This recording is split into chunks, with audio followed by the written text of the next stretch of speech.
Момчета, момичета, заповядайте при нас. Дрифт пилотите, ако ме чуват, участниците в дрифт шоуто, ще ви моля също, заповядайте тук при нас за официално откриване.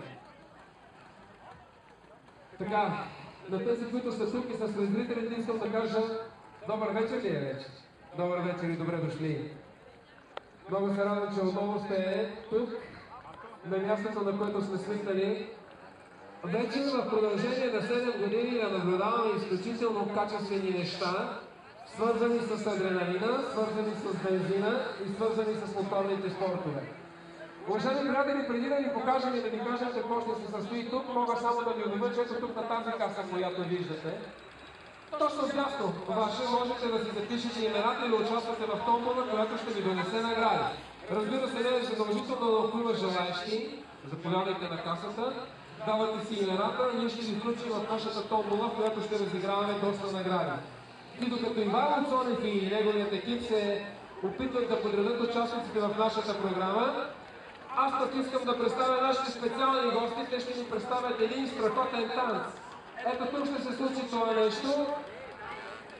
Къде? Пред тях ли искате? Добре, да се опитаме да го направим тогава тук, без да пречим. Имаме ли готовност? Дайте малко аплодисменти, моля ви. Тези дами и тези господа са дошли единствено и само заради вас и заради празника на картинг писта Варна. Маестро, музика!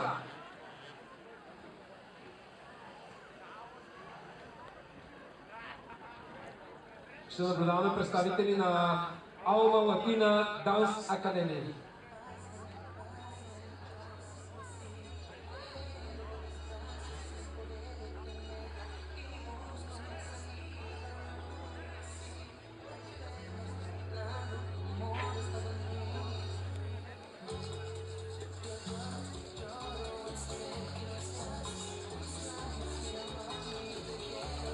Празника започна. Ако искате, можете да аплодирате, това се отнася за всички там, които са взели позиции далече от мястото на събитието. Надявам се, че виждате добре. Желая ви добро настроение тази вечер. Съдържателна официална част по откриването на това грандиозно шоу. Още веднъж напомням на тези от вас, които обичат високите скорости, че могат да се възползват от присъствието си днес тук на картинг писта Варна. Само срещу подадено име ще получат много интересни награди. Ще ги обявим малко по-късно. Виждате къде се нареждат дрифт пилотите. Виждам ги и аз. Ще помоля само официалните гости да се ориентират ето тук към централната част, с все към нашите зрители и приятели.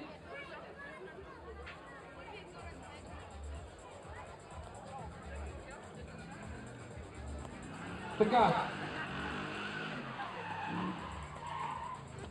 Още веднъж, уважаеми дами и господа, искам да кажа заедно с вас, като казвам заедно с вас, очаквам вашите аплодисменти. Честит рожден ден на картинг писта Варна! Очаквам аплодисментите ви за това, защото тази картинг писта стана на 7 години.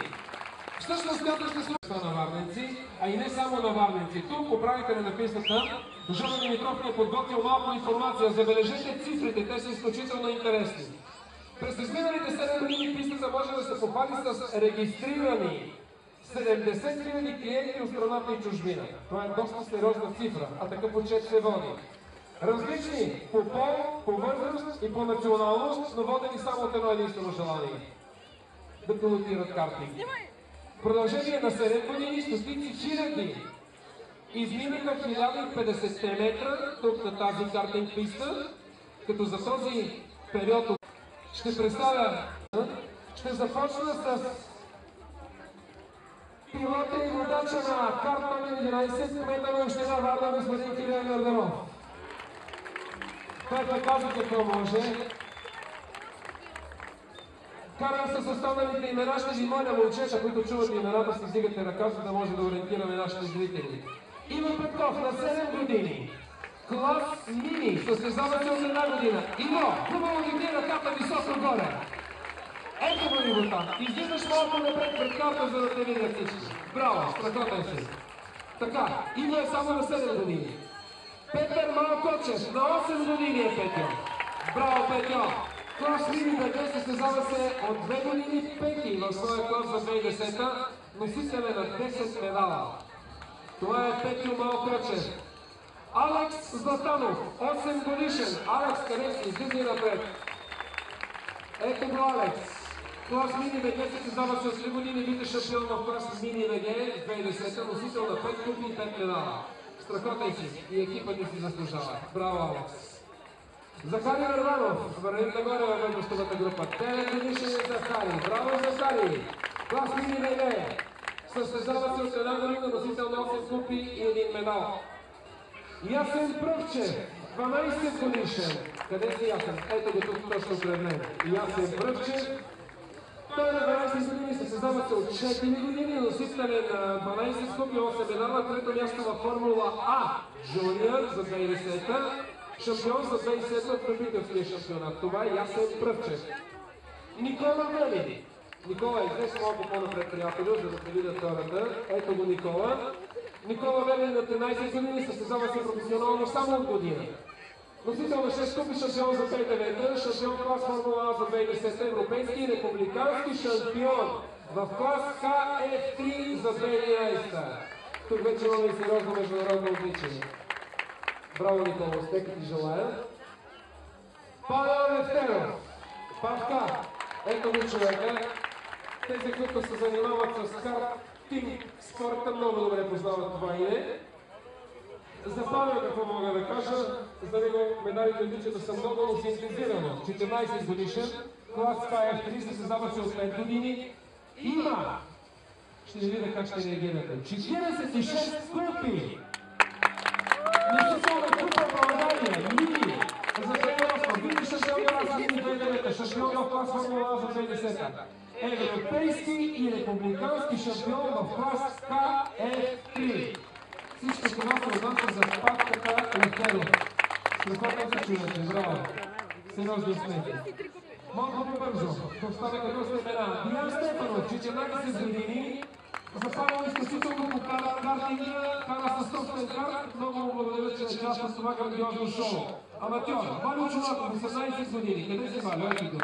И той, това са вече част от участниците в шоуто, те са любители, но въпреки това обичат страшно много този спорт. Никола Троян. Къде е Никола Троян? Дигайте ръката. Ето го Никола Троян. Росен Русев. Росен, излизай напред. Ето го Росен Русев. Професионален пилот е бил до преди няколко години, но вече кара само за удоволствие. Не може да е този спорт. Роската е Кристиан Вълков. 9 годишен. Къде е? Ето го още един пилот. Кристиан Вълков. Иван Стоянов с 4 държавни титли. Иван Стоянов също е бил добрите майстори на волана на картинга. Калин Стефанов е на 18 години, също участва в това грандиозно шоу, и Иван Тодоров на 12 години. Това са господа, които този господин сте пропуснали да го запише, той сам ще каже това.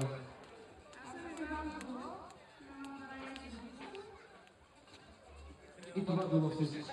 Някакви успехи имаш ли?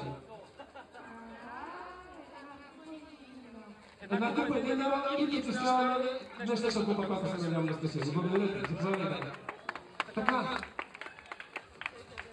Много се имена, още веднъж повтарям, но ще се опитам да се справим заедно с тези господа, които са взели местата си на скутерите. Момчета, с моторите.